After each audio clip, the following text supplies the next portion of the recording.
Plus de 400 000 personnes vaccinées en 10 ans en Côte d'Ivoire, une initiative de l'organisation non gouvernementale espagnole Africa Arco Iris. Amélioration des conditions de vie des populations ouest-africaines, le programme régional des aménagements hydrauliques multi-usages est en bonne voie en Côte d'Ivoire.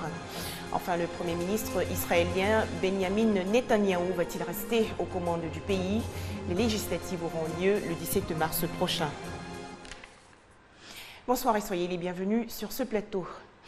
On ne le dira jamais assez, la vaccination est la meilleure protection contre la maladie. Les localités de Daoukro, Tiébissou et Yamoussoukro dans le centre du pays l'ont bien compris. Elles ont accueilli récemment une campagne de vaccination contre la méningite. L'événement, qui en est à sa 15e édition, est organisé par l'association humanitaire espagnole Africa Arco Iris. Cette activité a d'ailleurs coïncidé avec le 10e anniversaire de la structure. Les maires de Daoukro, Tiébissou et Yamoussoukro n'oublieront pas de sitôt le passage des volontaires espagnols et de leurs collègues ivoiriens de l'ONG Africa Arco Iris dans leurs villes respectives. Grâce à cette ONG de bienfaisance, 9500 personnes de ces localités ont été gratuitement vaccinées contre la méningite. Et ce, grâce au concours du maire de Tiébissou, par ailleurs vice-président de l'ONG. Ndrijeme et ses collègues maires ont salué l'esprit de bénévolat, de charité et de solidarité de leurs hôtes espagnols. Ils ont surtout loué les efforts des contribuables espagnols qui offrent depuis 2005 les moyens de mener toutes ces actions de bienfaisance. Cette 15e campagne de vaccination gratuite coïncide avec les 10 ans d'action de l'ONG Africa Arco Iris en Côte d'Ivoire. En 10 ans d'activité sur le sol ivoirien, cette ONG a permis à plus de 470 000 personnes de bénéficier de vaccins gratuits contre la méningite et la fièvre jaune. En plus des 15 campagnes de vaccination, l'ONG a offert une ambulance à Bonois et à Tabou, un centre de santé à Ndotré dans la commune d'Abobo, un pont pour relier 2 villages de Sassandra, ainsi que des équipements médicaux à San Pedro et Tiébissou.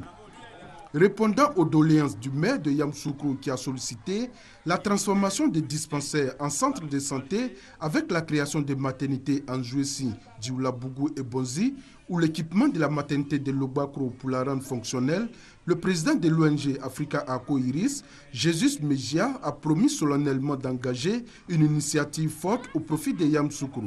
Il a souhaité que des dispositions soient prises afin d'éviter que les dons ne pourrissent au port alors que les besoins sont réels et nombreux chez la population. C'était un commentaire de Herman Niamia. Santé toujours, l'Union africaine des mutualités de l'Afrique de l'Ouest recommande la mise en place d'une fêtière des mutuelles sociales en Côte d'Ivoire. L'UAM Afro a rencontré récemment quelques mutuelles sociales ivoiriennes. Objectif, conjuguer leurs efforts pour faire face à la couverture maladie universelle et permettre à plus de 40% des populations de se soigner à moindre coût.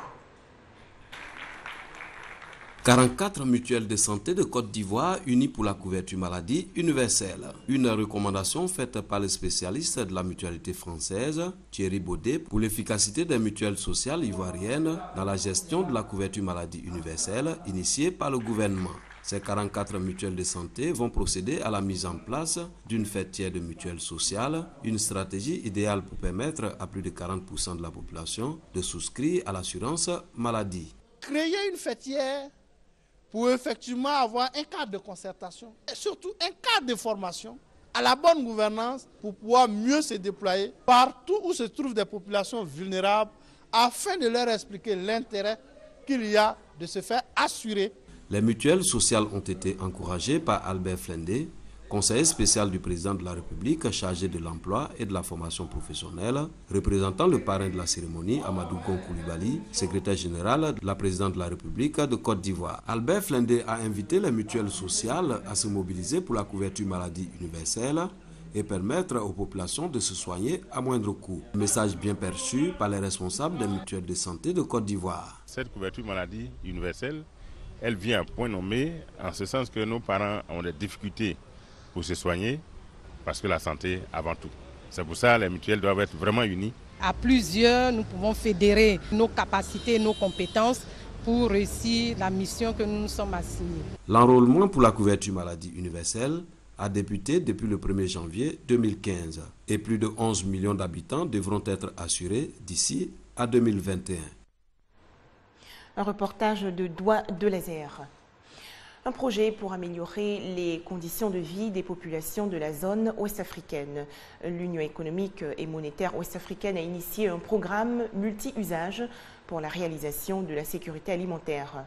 Ce projet consiste à réaliser, entre autres, des forages à grand débit avec pompage solaire ou mixte.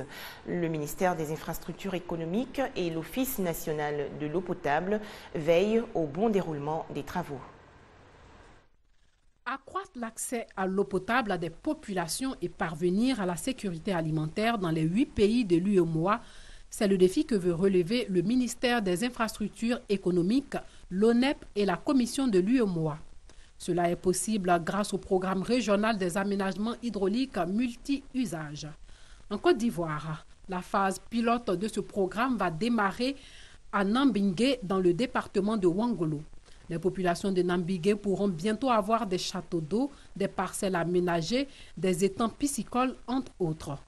Coût des travaux, 1,124 550 000 francs CFA. Pour répondre aux besoins de ces populations dans le cadre du rapprochement de l'intégration vers les peuples, il a été initié la deuxième phase de ce programme intitulé Programme des aménagements hydrauliques multi-usages pour la réalisation de la sécurité alimentaire de l'UEMOA en Côte d'Ivoire. Les populations de Nambingué vont devoir patienter encore 2 années avant la réalisation de ce projet. On faisait le point avec Ami Koulibaly. Toujours en Côte d'Ivoire, des mesures pour protéger l'environnement. Le ministère de l'Environnement, de la Salubrité urbaine et du Développement durable va organiser les 17 et 18 mars prochains un salon de la sécurité environnementale. Des experts environnementaux ivoiriens et internationaux vont présenter des solutions innovantes pour lutter contre la pollution. La dégradation de l'environnement, accentuée par l'utilisation des produits chimiques dans l'orpaillage et le déversement de plus de 2000 tonnes de déchets toxiques par le Propokwala en 2006 dans les communes d'Abidjan, autant de facteurs qui mettent à mal la protection de l'environnement en Côte d'Ivoire. Les populations sont les seules victimes de cette pollution, avec des conséquences graves sur leur santé. Pour réduire les risques, un salon de sécurité environnementale sur la gestion des risques des matières nucléaires, radiologique, biologique et chimique NRBC est prévu pour se tenir à Abidjan les 17 et 18 mars prochains. Selon le point focal national des risques NRBC, ce rendez-vous va permettre de faire connaître des techniques innovantes de préservation de l'environnement et engager tous les acteurs à œuvrer pour la mise en place d'une politique durable de gestion des déchets d'origine NRBC. Ce salon va permettre des échanges, des rencontres, de partenariats.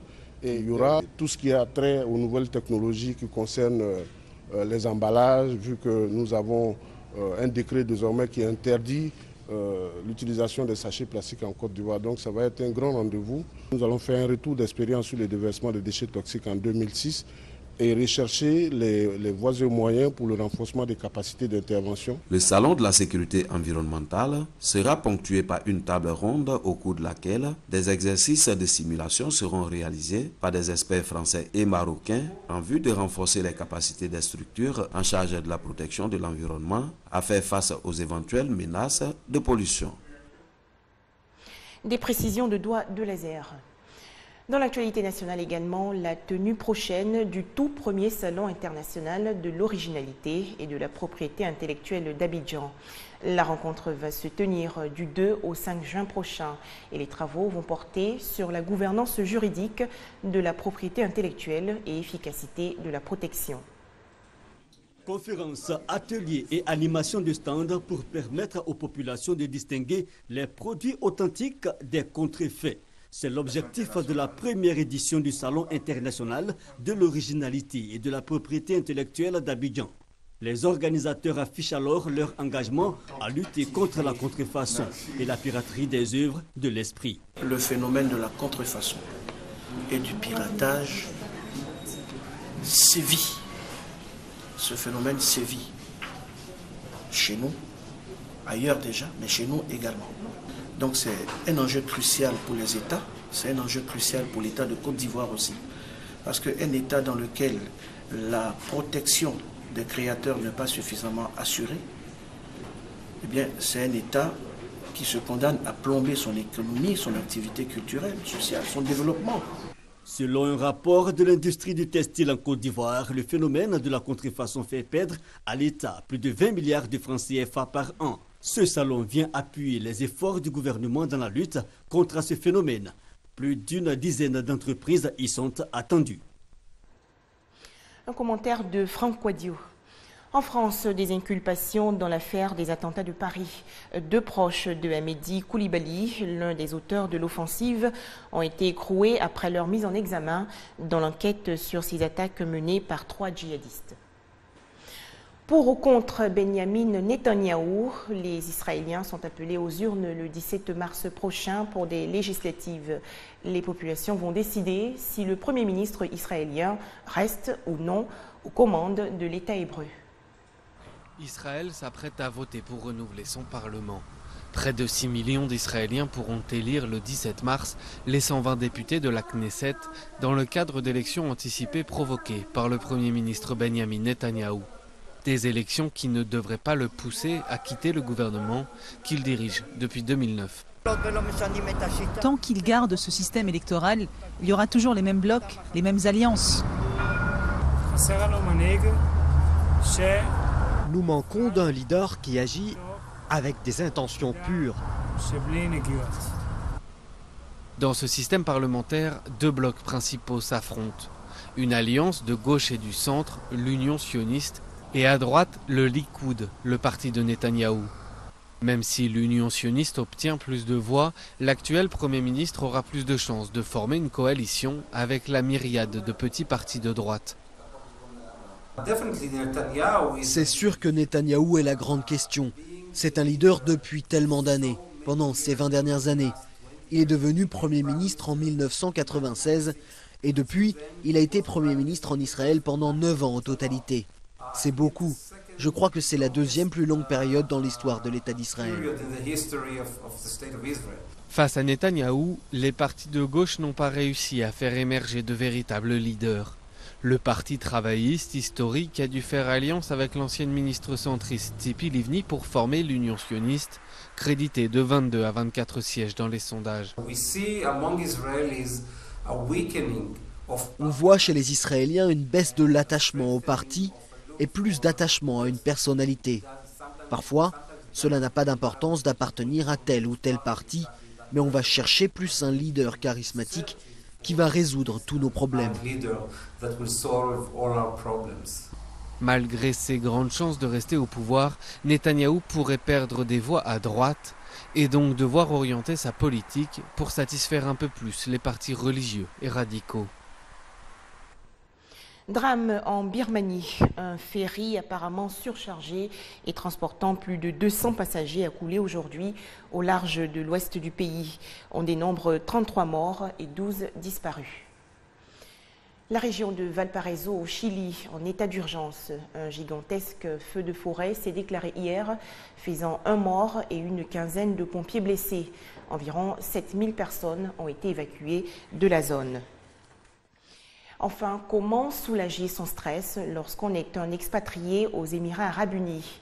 Quantité d'activités s'offre à vous, notamment se prélasser dans le désert de Dubaï, la ville la plus peuplée du pays. Regardez. Dubaï et sa ligne d'horizon faite de gratte-ciel, dominée par Burj Khalifa, la tour la plus haute du monde avec 828 mètres. Mohamed Iksahan y est agent immobilier. Pour s'évader de la jungle urbaine, il prend son 4x4 et part vers le désert. En groupe, ils se réunissent à la sortie de la ville. Loin des gratte-ciel et de la pollution, ces amoureux de la nature se préparent pour une virée dans le désert. Première mesure de sécurité, dégonfler les pneus pour garantir une adhérence dans le sable. En convoi, les voitures restent ensemble, notamment pour s'aider si un véhicule est ensablé. Une situation parfois délicate, mais qui fait partie du plaisir de circuler au milieu de ces dunes.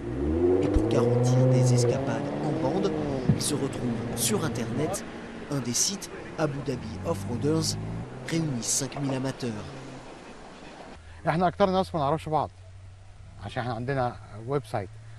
La plupart des gens ici ne se connaissent pas. Notre site les réunit parce qu'ils ont le même passe-temps.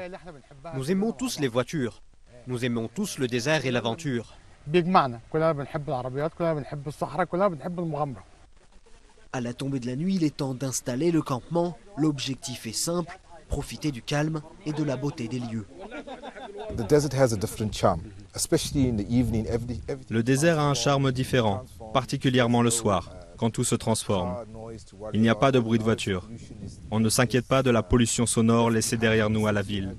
Ça remet en place votre horloge biologique. Quand je reviens de mon aventure dans le désert, j'essaie d'y passer tous mes vendredis et samedis, je me suis remis en forme. Si les participants échappent à la pollution urbaine en venant ici, ils font aussi attention. Voilà, c'est maintenant l'heure de refermer cette édition, mais on se retrouve demain, 19h30, toujours sur RTI2.